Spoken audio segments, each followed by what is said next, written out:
এবার বিস্ফোরক মন্তব্য করলেন বৈষম্য বিরোধী ছাত্র আন্দোলনের আহ্বায়ক হাসনাত আব্দুল্লাহ। তিনি বলেন, আপনাদের আম্মু খুনি হাসিনা আর ফিরবে না। হাসনাত বলেছেন, যারা সচিবালয়ে আমাদের বিরুদ্ধে ষড়যন্ত্র করছে তাদের উদ্দেশ্যে বলতে চাই, আপনাদের আম্মু আর দেশে ফিরবে না। যাকে সীমান্তের ওপারে পাঠিয়েছি সেই খুনি হাসিনা আর ফিরবে না। মঙ্গলবার শহীদ মিনারে আয়োজিত সমাবেশে তিনি এ কথা বলেন। নিজের বক্তব্যে এ সময় আর কি বললেন হাসনাত, তা নিয়ে বিস্তারিত থাকছে প্রতিবেদন বাক্যাংশে। আর কেটিভি নিউজ 24 চ্যানেল থেকে আপনাদের সাথে আছি আমি মেহেদি হাসান।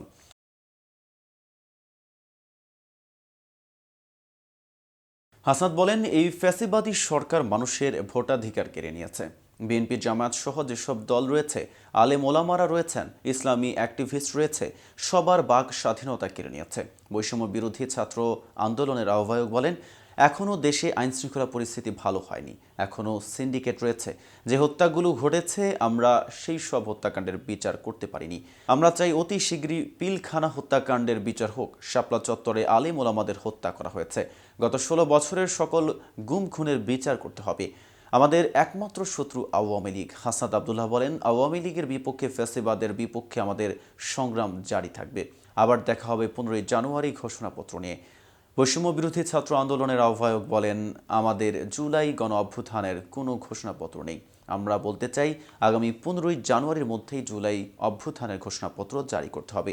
15 জানুয়ারি পর্যন্ত আপনারা ঘোষণাপত্রের পক্ষে জেলায় মহল্লায় মানুষের কাছে যাবেন, তাদের কথা শুনবেন যে তারা কি বলতে চায়। এদিন সকাল থেকেই লোকে লোকারণ্য হয়ে ওঠে কেন্দ্রীয় শহীদ মিনার। জুলাই আন্দোলনে অংশ নেওয়া সাধারণ শিক্ষার্থী সহ সমাবেশে যোগ দেন অভ্যুত্থানে আহত ও নিহত পরিবারের সদস্যরা।